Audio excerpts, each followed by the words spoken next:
If muscle only disappeared when we stopped training, nobody who lifts would ever get smaller. But that's not how the body works.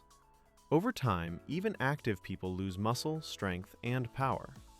This process has a name: sarcopenia. Sarcopenia isn't about being lazy. It's the gradual loss of muscle mass, strength, and function that happens as we age. And here's the part most lifters don't realize. Sarcopenia doesn't start at retirement age. It can begin as early as your 30s, long before you feel weak. Training slows muscle loss, but it does not make you immune. The same workout that built muscle at 20 doesn't create the same signal at 40. This happens because the muscle becomes resistant to growth. Protein synthesis responds less. Recovery signals weaken. The anabolic switch doesn't flip as easily as it used to.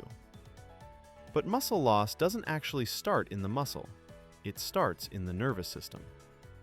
As we age, motor units disconnect. Fast twitch fibers lose their nerve supply. That's why strength and power drop before muscle size does. This is why simply lifting heavier eventually stops working. More load doesn't fix weaker signaling. It just adds more stress to a system that recovers more slowly. Sarcopenia is not the same as losing gains from a break. Detraining is temporary. Sarcopenia is progressive if it's not managed. Science shows that fighting muscle loss requires more than effort. It requires variety in training. It requires power and speed. It requires enough protein at the right times. And it requires real recovery.